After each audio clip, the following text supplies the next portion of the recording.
दोस्तों, जब भी समीर अपनी बीवी के पास जाता था शादी के बाद संबंध बनाने के लिए, तो उसकी बीवी जो उसको मना कर देती थी कोई ना कोई बहाना करके कि आज हमारा सर दर्द हो रहा है, आज मेरे शरीर में दर्द है, आज हमारा उपवास है, कोई ना कोई बहाना करके वो मना कर देती थी। और बेचारा उसका पति इतना भोला था, विश्वास कर लेता था। इस प्रकार दोस्तों करते करते 2 साल बीत जाते हैं। 2 साल तक उसका दोस्तों उसके साथ संबंध नहीं बनता है और वो परेशान हो जाता है। और परेशान होने के बाद दोस्तों वो चला जाता है फैमिली कोर्ट, क्योंकि उसको बहुत ज़्यादा टेंशन हो गई थी कि अब इस औरत के साथ रहना सही नहीं है। फिर दोस्तों वो फैमिली कोर्ट जाता है, फैमिली कोर्ट में जाकर तलाक की अर्जी देता है और वहाँ भी जो है उसका जो तलाक की अर्जी खारिज कर दी जाती है, कोई सुनवाई नहीं होता है। फिर दोस्तों वो जाता है हाई कोर्ट। जब हाई कोर्ट जाता है वहाँ पर जज से बोलता है कि हम मुझे तलाक चाहिए, मेरी बीवी के साथ जो है पूरी बात सच्चा बताता है अच्छे से बात। तो भाई जज जो सुनते हैं और जो फैसला लेते हैं वो भी आप भी सुनेंगे तो हैरान और परेशान हो जाएंगे कि कैसे कोई औरत ऐसा काम कर सकती है जिसके वजह से आदमी बेबस होकर सोचिए हाई कोर्ट और ये सब फैमिली कोर्ट की चक्कर काटने लगता है। तो दोस्तों चलिए देर न करते हुए इस ब्लॉग को आगे बढ़ाते हैं और पूरा कहानी आपको बताते हैं कि कैसे शादी हुई, कैसे क्या हुआ। तो चलिए। तो दोस्तों ये कहानी गुजरात की है, सच्ची घटना पे आधारित है। तो दोस्तों समीर नाम का एक लड़का रहता है, बहुत ही गरीब परिवार से बिलोंग करता है, क्योंकि उसके माता पिता भी बहुत ज़्यादा गरीब थे और इतना मतलब उनके पास पैसा नहीं था कि समीर का सपना पूरा कर सकें। समीर का सपना दोस्तों था डॉक्टर बनने का। और उसके परिवार में इतनी गरीबी थी कि माँ बाप कैसे उसके घर का खर्चा चला रहे थे, यही बहुत बड़ी बात थी। तो समीर जो था उसका सपना था कि मुझे डॉक्टर बनना है। और दोस्तों जो सोच सपना अगर चाहे जो भी सोच लेता है तो उसका एक न दिन सच्चे मन से अगर सोचता है, मतलब कोशिश करता है तो पूरा होता ही है। और यहाँ समीर भी था, सच्चे मन से पूरा कोशिश कर रहा था हर चीज़। और इस खर्चा मतलब कोई फालतू नहीं था, ना नशा करना था, ना पति की मतलब हर चीज़ से वो था, ना कोई पान पुड़िया कोई चीज़ नहीं। तो दोस्तों इस प्रकार से अगर लड़के अगर संगत में ना रहें, पूरी संगत में, तो एक दिन ना सक्सेस तो हो ही जाते हैं।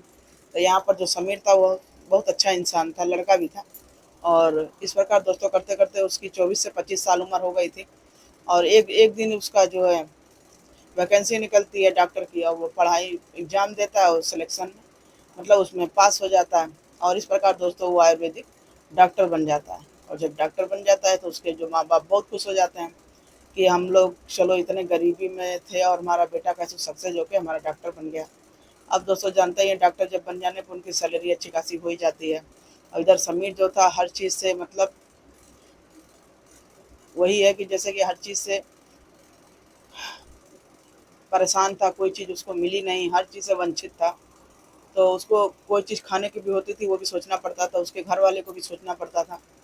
इस प्रकार दोस्तों जब उसकी सैलरी आने लगती है अच्छी खासी तो हर चीज़ से संपन्न हो जाता है। तो वो ज़्यादा से ज़्यादा हर चीज़ शौक पूरा करता है, माँ बाप का भी अच्छा से शौक पूरा करता है, उनको भी अच्छे से कपड़ा लाना, लत्ता लाना, हर चीज़ जानते ही हैं, जैसा जैसा पैसा होता है आदमी वही हिसाब से खर्चा करता है। अब इस प्रकार दोस्तों वो बढ़िया से हर चीज़ वो बढ़िया सब कुछ भूल जाता है। जब जानते हैं पैसा आने लगता है तो सब आदमी गरीबी भूल जाता है। लेकिन उसके लिए सोचिए कितनी मशक्कत करना पड़ता है, जैसे यहाँ समीर ने किया, उनके घर वालों ने किया। तो दोस्तों अब आदमी अब अच्छे रास्ते पर चल रहा है तो पुराना दिन याद करके क्या फ़ायदा। अब यहाँ पर भी दोस्तों वही समीर के साथ भी हो रहा था, उसके माँ बाप भी बहुत खुश थे। अब जब धीरे धीरे 27 से 28 साल का हो गया तो जाहिर सी बात है अब जब लड़का कमा रहा है तो एक ही सपना बचता है कि अब उसकी शादी कर दें। अब शादी करने के लिए उसके माँ बाप कहते हैं कि कोई एक अच्छी लड़की मिल जाए और हमारा बेटा डॉक्टर है, तो जाहिर सी बात है आदमी डॉक्टर है तो डॉक्टर ही खोजता ही है कि डॉक्टर ही मिल जाए तो अच्छी बात है। अब इस प्रकार दोस्तों उसके घर वाले सोचने लगे कि चलो अच्छा कोई डॉक्टर नहीं मिल जाए तो हमारे लड़के का जीवन सुधर जाएगा। तो दोस्तों इस प्रकार जो है धीरे धीरे धीरे इधर उधर छानबीन किया गया तब एक लड़की मिलती है जिसका नाम था सरता। तो सरता और समीर की जोड़ी बहुत बढ़िया बैठ रही थी, सरता भी डॉक्टर थी और ये भी डॉक्टर था। तो जानते ही हैं अगर आदमी डॉक्टर है तो औरत भी तो डॉक्टर ही होती है जहाँ तक। फिर दोनों में बढ़िया शादी हो जाती है। और शादी हो जाती है तो बढ़िया उसके बाद खुशी का ठिकाना नहीं था समीर की, हर चीज़ उसका सपना जैसे लग रहा था सब पूरा होता जा रहा। पहले तो वो डॉक्टर नहीं बन रहा था, डॉक्टर बन गया, उसके बाद उसकी बीवी में सोचिए उसको भी डॉक्टर बीवी मिल गई, अब क्या चाहिए। इस प्रकार दोस्तों दोनों का जो है दिन अच्छे से बीतने लगा। अब इसी प्रकार एक दिन दोनों की शादी हो गई। अब शादी के बाद तो दोनों खुशी से फूलों नहीं समा रहे थे, लेकिन कहीं ना कहीं दोस्तों यहाँ पर जो इसकी वाइफ थी सरता, उसके चेहरे पे उतना खुशी नहीं था। वो खुशी का क्या राज था, वो आप भी सुनेंगे तो हैरान और परेशान हो जाएंगे। अब दोस्तों शादी हो जाती है, शादी तो मैं दोनों की खुशी से होता है, ऐसा नहीं कि सरता को ज़बरदस्ती किया गया, वो भी खुशी खुशी शादी करती है। यहाँ पर तो समीर भी बोल रहा था चलो अच्छी, बहुत अच्छी किस्मत थी उसकी, तो शुरू से गरीबी झेला, बाद में कम से कम खुशी तो उसको मिला। अब इस प्रकार सरता जो उसके घर आती है और सुहागरात का दिन आता है, और सुहागरात वाले दिन ही जब समीर उसके पास जाता है संबंध बनाने के लिए, तो सरता साफ मना कर देती है।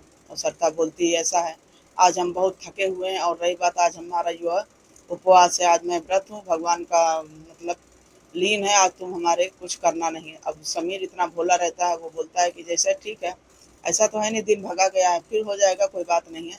अब ऐसी बात सुनने के बाद सरता को जैसे लग रहा था बहुत बड़ा बोझा उसके सिर पर था, वो उठा के रख देती है।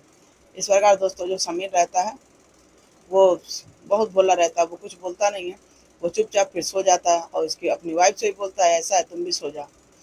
अब दोस्तों पहले दिन तो सरता किसी प्रकार बच गई, उसके बाद जब दूसरा दिन आता है तो फिर जो समीर रहता है उसके पास जाता है सोने के लिए, तो फिर सोचता है कि चलो अच्छा आज नहीं तो कल संबंध तो बन ही जाएगा, घर पर आई है तो कहाँ जाएगी। अब इस प्रकार दोस्तों दूसरे दिन भी होता है। अब वो कहती है कि हमारा मन बहुत ज़्यादा वो हो रहा है, और रही बात मतलब कई बहाना करती है, हर चीज़ बहाना करती है, और इस प्रकार दोस्तों वो समीर को मना कर देती है। लेकिन समीर बोला था, वो कुछ कह नहीं पा रहा था, कह रहा था होगी कोई समस्या। इस प्रकार दोस्तों करते करते वो औरत जो है कभी धार्मिक कार्य का बहाना लेके, कभी कोई चीज़ का बहाना लेके उसके साथ संबंध बनाने से मना कर देती है। लेकिन दोस्तों कहते हैं ना, कितना दिन कोई मना करेगा, क्या है। लेकिन उसका आदमी भी था, इसी दिन के लिए तो सोचिए आदमी शादी करता है कि वंश आगे बढ़ेगा, सब कुछ होगा। अब वो मना कर दे रही थी, कोई 1 दिन हो 2 दिन हो, आखिर जो रीज़न था उसको बताना चाहिए। लेकिन बताने के बाद बताने की तो छोड़िए, वो ऐसा काम करती है जिसे देखने के बाद समीर भी सोचिए बिल्कुल पैरों तले उसकी ज़मीन खिसक जाती है। फिर दोस्तों अब वो समीर परेशान हो जाता है, धीरे धीरे 5 महीना हो गया, 5 महीना के बाद दोस्तों 1 साल हो गया। शादी को तो हो जाता है, जानते ही हैं, शादी के बाद तो घर वाले यही सोचते हैं कि चलो अब शादी हो गई है, अब जस्ट खुशखबरी ही मिलेगी साल भर के अंदर। अब वो तो जानते ही, आदमी को भी आदमी कहेगा और औरत को तो कहेगा ही। लेकिन औरत जब सुनने वाली हो तब ना, जब घर की बहू बन के आए, सोचिए बहू जिसे अपने को समझे, तब तो कोई उस पर असर भी पड़ेगा। लेकिन अगर यहाँ सरता के दिमाग में तो ऐसा खुराफात था कि जिसे सुनने के बाद आप भी सोचेंगे कि कोई भी औरत ऐसे कैसे कर सकती है। फिर दोस्तों एक दिन जो सरता करती क्या, इसके अपने आदमी से समीर से कहती है ऐसा है, मंदिर जा रहे हैं, आज मुझे बहुत ज़्यादा भगवान में मन लगाने का मन कर रहा है। और वो धीरे से मंदिर की ओर चली जाती है। अब इसका पति जो है कहता है ठीक है। तब समीर जो रहता है वो पीछे पीछे उस दिन जा रहा था, सोच रहा था चलो आज देखते हैं कि ये आखिर भगवान में जाती है, क्या करती है, कितना आस्था लगाती है, आखिर इसका भगवान में कितना मन लगता है। अब दोस्तों वो पीछे पीछे पीछा करता है उसका, और जब मंदिर पे पहुंचता है तो जब वो मंदिर जाएगी तब ना, वो तो मंदिर के बहाने कहीं और जा रही थी। वो किसी और आदमी से उसका संपर्क था, वो किसी और आदमी से प्यार करती थी, और माँ बाप के दबाव में वो शादी कर ली। और जब माँ बाप के दबाव में शादी कर लिया, यहाँ पर दोस्तों समीर तो परेशान था कि आखिर इसकी गणित कहाँ से, इसका रीजन कहाँ है, आखिर ये किस लिए मेरे साथ संबंध नहीं बना रही। अब दोस्तों जब ये दोस्तों देखती है किसी और आदमी के साथ, ये मंदिर के बजाय किसी होटल में जा रही थी। अब सोचिए, यहाँ घर से तो बोली कि मंदिर में जा रहे हो, मंदिर के बजाय दोस्तों किसी होटल में गई। ये सीन देखने के बाद दोस्तों समीर के पैरों तले से जमीन खिसक जाती है। और जब उसके पैरों तले जमीन खिसक जाती है, वो कुछ बोलता नहीं है, चुपचाप जो है घर पे आके इतना रोता है, इतना रोता है कि कैसे कोई औरत उसको धोखा दे सकती है, उसके भोलेपन का कैसे फायदा उठाती है। फिर दोस्तों वो धीरे से उठता है, दूसरे दिन फैमिली कोर्ट जाता है, फैमिली कोर्ट जाके तलाक की अर्जी देता है। और जब तलाक की अर्जी देता है तो वहाँ पर इसकी बातें सुना नहीं जाता है, हंसा जाता है कि ऐसे ऐसे लोग हैं, चले आते हैं ऐसा ऐसा तलाक ले। लेकिन दोस्तों हंसना नहीं चाहिए, कहीं हद तक सच्चाई है। आखिर आदमी शादी करके औरत को क्यों लाता है। अगर औरत भी आए, आदमी से सुख ना मिले तो भी कष्ट है, और आदमी को ना मिले तो भी परेशानी है। आखिर शादी जैसा चीज़ सोचिए, पवित्र रिश्ता है, अगर उसको अपमान कोई करेगा तो कोई कैसे बर्दाश्त करेगा।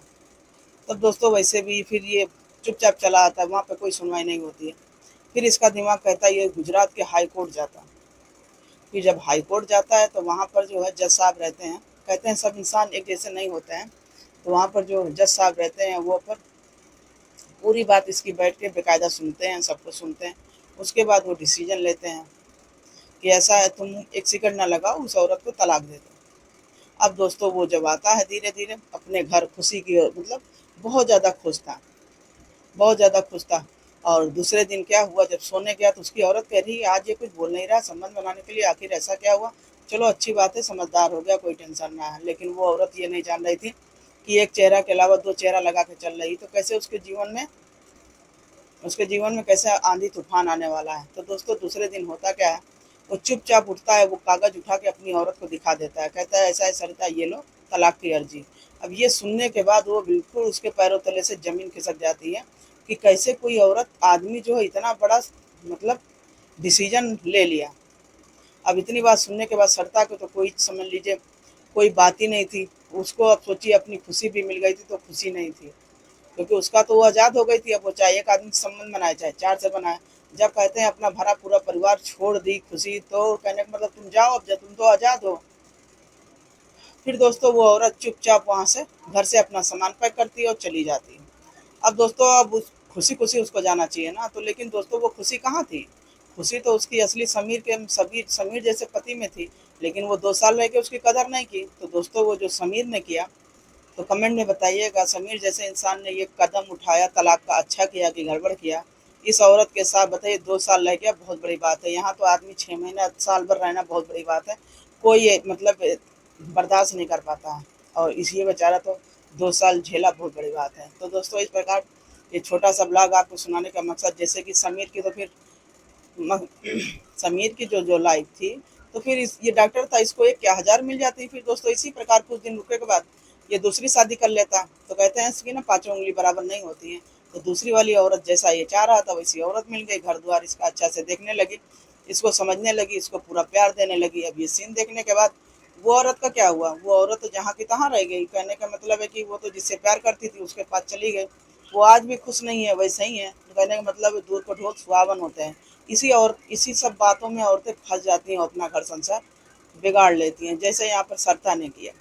और जो समीर था वो तो अच्छा था, समझदार इंसान तो घर बसाता है, बेवकूफ़ इंसान तो उजाड़ता है, जैसा कि सरिता ने किया। तो चलिए दोस्तों यहाँ छोटा सा ब्लॉग आप लोग साथ शेयर किए, कैसा लगा, अच्छा लगा वो लाइक शेयर कमेंट जरूर करिएगा। और ये ब्लॉग सुनाने का मतलब किसी को मन को आघात नहीं पहुंचाना था, चोट नहीं पहुंचाना था, बस आपको जागरूक करना था और आपके साथ शेयर करना था। तो चलिए दोस्तों अच्छा लगा हो तो लाइक शेयर कमेंट जरूर करिएगा। अब मिलते हैं अगले ब्लॉग में, बाय बाय।